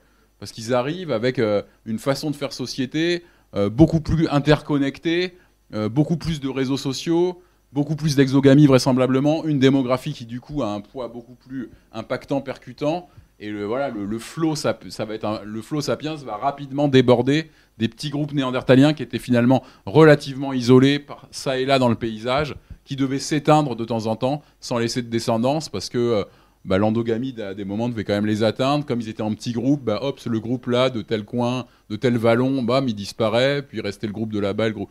Et au bout de quelques millénaires, c'est quelques millénaires, hein, l'histoire se passe pas en un siècle, mais quelques millénaires, c'est pas grand-chose sur les 250 000 ans d'existence de Néandertal. En 5000 ans, ils sont pliés, quoi. Et comme par hasard, ils sont pliés au moment où Sapiens apparaît. Donc, il est pour moi il est évident que l'extinction de Néandertal n'est pas liée comme on l'a dit, à une catastrophe, une météorite qui leur serait tombée sur la gueule, le climat, la période glaciaire. Alors qu'ils avaient déjà vécu des glaciaires et des interglaciaires, ils n'avaient eu aucun problème à s'adapter à des périodes plus reculées, etc. Non, l'impact, c'est nous, quoi. Enfin, c'est nos ancêtres qui percutent un mode de vie traditionnel, une façon de faire société. C'est pas tant qu'ils sont plus évolués, hein. Néandertal, c'est très évolué au niveau technique, au niveau de façon de tailler la pierre. C'est un grand chasseur, c'est quelqu'un qui enterre ses morts, mais il chasse pas avec les mêmes armes, il fait pas société pareil, et là-dessus, il va se faire supplanter par un mode de vie qui est plus prenant, enfin qui a plus d'emprise, qui est plus invasif, quoi. Nous, on le voit, après on va partout. Sapiens, à ce moment-là, quand il éteint Néandertal en Europe, il est en train d'éteindre Denisova en Asie, il a déjà touché l'Australie où personne n'était jamais allé, il est en train de remonter au nord de l'Asie, la Sibérie, pour passer en Amérique. Enfin voilà, c'est ça, les Néandertal et les autres l'avaient jamais fait avant. Ça. Sapiens, c'est le premier à conquérir même des îles, à naviguer. Enfin voilà, on est une espèce prodigieusement adaptable, super invasive, très colonisatrice, voilà. Et c'est à la fois ce qui fait notre succès, la beauté, la curiosité, et puis en même temps, voilà, nous, quand on en parle, on a un peu de nostalgie, mais parce qu'on est en 2025 et que c'est pas simple tous les jours. Au niveau numérique, on a un peu une idée de combien ils étaient, Au niveau numérique? Non, les estimations qu'on a quand on travaille sur les chasseurs-cueilleurs, les statistiques qui ont été faites sur des chasseurs-cueilleurs par les ethnologues, donc des enquêtes qui ont repris tout un tas de... les tribus en ethnologie de chasseurs-cueilleurs, c'est en gros 5 habitants aux 100 km². Donc j'en sais rien. Est-ce que je peux transposer ces chiffres il y a 40 000 ans? Je sais pas. Mais ce qui est sûr, c'est on a beaucoup de sites, mais sur chaque site, ça fait pas beaucoup de personnes. Et puis un site, quand on a 20 sites dans une région, c'est peut-être 20 sites aurignaciens, mais sur 7000 ans d'aurignaciens. Donc ça fait beaucoup de sites sur une carte, mais parce que sur la carte, on écrase 7 ou 8 000 ans. Donc non, il faut pas s'imaginer. Ils sont suffisamment nombreux pour que les réseaux de connexion fassent que une idée moscovite puisse arriver jusqu'à Biarritz, quoi. Et que la base elle est fendue à Biarritz jusqu'à Moscou, quoi, ou au Proche-Orient. Donc il faut quand même que les idées circulent. Donc il faut qu'il y ait des nœuds qui font que tac tac tac de proche en proche, l'idée elle va circuler et traverser l'Europe. Mais ça demande pas, ils sont pas 1 million, quoi. Il y a pas 1 million d'Aurignaciens, rassurez-vous. Non. Ils croisent plus souvent un renne qu'un bonhomme. Hein. On croise plus souvent. T'as plus de chances de croiser un renne que la femme ou l'homme de tes rêves en allant te balader, quoi. Ouais, tu vas te croiser le renne de tes rêves, ouais. Non. Excusez-moi, j'ai lu des estimations comme quoi il y aurait à peu près 50 000 personnes, moins 30 000, moins 20 000 dans le Grand Sud-Ouest. Est-ce que ça vous paraît? Moi, je vous dis, c'est 5 au 100 km². Alors, j'ai pas d'idée, faut multiplier. C'est ce que disent les ethnos. Ça, c'est les enquêtes chiffrées sur des peuples observés dans le Grand Nord, dans le machin, par les ethnologues au XXe siècle, quoi. Donc il faut. Mais 5 habitants au 100 km², c'est pas grand chose, quoi. Sur 10 sur 10, il y a 5 personnes, quoi. Donc à Toulouse, on est 5, quoi. On est tranquille. Je sais pas si le monsieur est toujours là au fond. S'il y avait... C'est moi. Ah, c'était vous? Et justement, c'est la même question qu'a posée madame. Mais après, la paléodémographie, il y a plein de gens qui ont essayé, mais.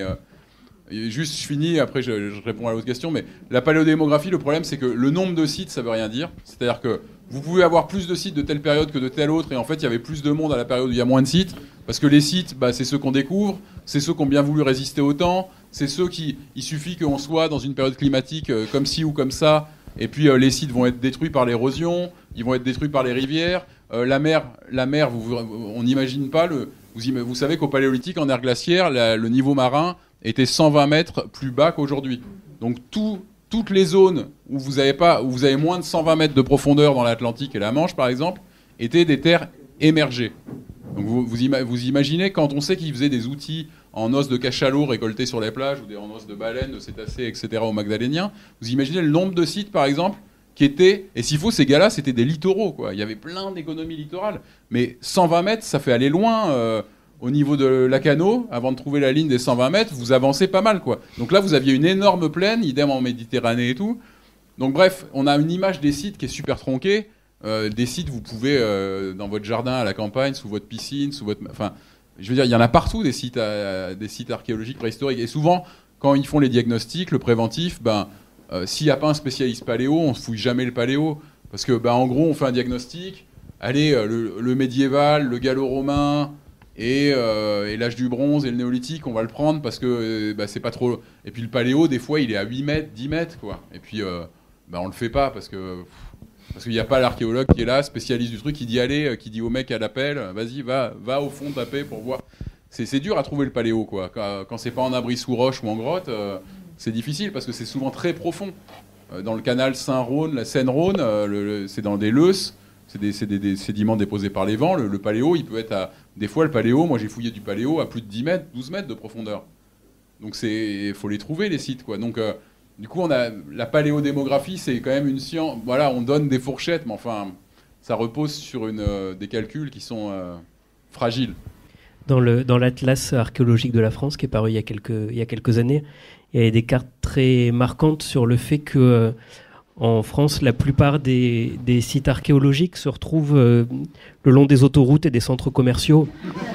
Ce qui ne veut pas dire que c'était les lieux que visitaient ces personnes-là, mais ce sont les lieux qu'on a fouillés. Parce qu'il y a l'INRAP, parce qu'il y a l'archéologie préventive. Mais voilà, c'est vrai que ça dépend aussi de ça. Bonjour, et merci. Je m'éloigne un petit peu de l'Aurignacien. J'aurais voulu savoir comment fait-on pour déterminer un site de fouille dans des environnements comme la Mongolie, où rien n'a été fouillé auparavant. Ça va. Bon, là, c'était une découverte. Bon, il y avait toute une histoire qui mériterait un livre dessus. Il y avait un crâne qui avait été découvert dans une mine d'or à ciel ouvert parce que les nomades appellent des ninjas qui creusent des tunnels à l'extérieur de la mine pour essayer de récolter un peu. Il y en a beaucoup qui meurent, les pauvres, parce qu'ils creusent des tunnels dans les leusses et qui finissent effondrés. Bon, bref. Donc il y a un crâne qui a été trouvé. Il s'est avéré après toute une histoire que ce crâne, qui est longtemps resté dans une yourte posée, comme si c'était le crâne de Mémé, s'est finalement retrouvé à l'Académie des sciences parce qu'il y a quand même quelqu'un qui s'est dit oula, ce crâne il est quand même bizarre, il a une structure, bon. Et Et mon copain, ça a été invité, puis nous, parce que ce crâne, on l'a fait dater, qu'il avait 30 000 ans. Et quand on s'est aperçu que ce crâne avait 30 000 ans, on a dépêché une mission. Hein, et en fait, après, c'est très compliqué, parce que effectivement, la Mongolie, on fait pendant tout un tas de temps, on n'a rien trouvé. On s'est baladé autour de la mine d'or, on voyait rien. De temps en temps, on voyait un bout de silex taillé, un bout de roche taillé, mais bon, ça pesait pas lourd. Jusqu'au jour où moi j'en ai eu marre et je suis allé voir les nomades avec le pote mongol qui était avec nous. Et donc on s'est baladé toute la journée chez les nomades et je leur ai dit mais là on était en mai, il avait neigé, on se prenait un vent insupportable et tout. Je leur ai dit mais comment vous faites l'hiver là, c'est insupportable votre coin. Enfin. Et le mec il m'a dit ah mais non, mais il m'a regardé genre il a dit mais il est con le blond là. Et en fait il nous a amené dans une vallée à 30 bornes de là. Où il nous a dit bah non vous voyez, et là c'était une vallée un peu encaissée avec des espèces d'abris sous roche et tout quoi qu'on n'avait jamais vu. C'était à 30 bornes mais on l'aurait jamais trouvé. Et il nous a dit bah on va là parce que là c'est abrité des vents du nord machin nanana, et les bêtes elles se mettent là, donc on a vu des abris sous roche avec des couches de fumier, des mètres de fumier, c'est-à-dire c'était les bêtes quoi. Ça c'est ce que les nomades utilisent comme combustible aujourd'hui pour les yourtes. C'est-à-dire parce qu'il n'y a pas un pet d'arbre, donc en fait c'est aussi ce qui nous chauffait. Et là on a commencé à se balader et là bon c'est un coup de chance, hein, c'est qu'on a commencé à trouver des centaines et des centaines, même des milliers. Il a tombé le bon moment au bon endroit avec le bon conseil local, bien connaître les gens du coin. C'est vrai ici, c'est vrai là-bas. Je veux dire les gens du coin ils ont une expérience de leur qui est irremplaçable par rapport à nous. Et après il y a quand même un peu de savoir quoi. C'est-à-dire un géomorphologue c'est indispensable parce que lui il va pouvoir vous reconstituer les modeler. Enfin, voilà, moi je travaille avec quelqu'un qui quand c'est impossible d'imaginer un paysage d'air glaciaire. Enfin, je veux dire, moi ce que j'aime en Mongolie, c'est que quand même c'est un des endroits au monde, comme dans il y a certains autres coins dans la planète, où en fermant les yeux, on arrive quand même assez vite à se dire, ok, je rajoute la neige, machin, si je vais en hiver, mais c'est un peu comme ce qu'ont vu mes paléos. Alors que quand on fouille ici, dans le sud-ouest et tout, je veux dire, avant ici de se dire, attends, c'était comment Pêche David au Paléo, il va falloir beaucoup d'imagination parce qu'entre l'anthropisation, le paysage a entièrement changé, toutes les espèces végétales c'est pas les mêmes, enfin c'est difficile quoi. Alors qu'en Mongolie finalement ça a changé, hein, mais ça reste un pays, un endroit où les paysages ont pas tant évolué que ça quoi. Ça reste des bouleaux et des pins dans une steppe comme il y a 40 000 ans quoi. Donc c'est chouette pour ça. Je mets un terme à cette rencontre parce que sinon il va continuer.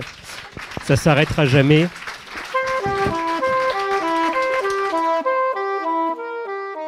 Vous avez pu écouter une rencontre enregistrée lors de l'édition 2025 du Festival L'Histoire à venir du 15 au 18 mai. Festival d'histoire interdisciplinaire conçu par l'Université Toulouse-Jean Jaurès, la librairie Ombre Blanche, le Théâtre Garonne et les éditions Anacarsis. Réalisation et mise en onde, Radio.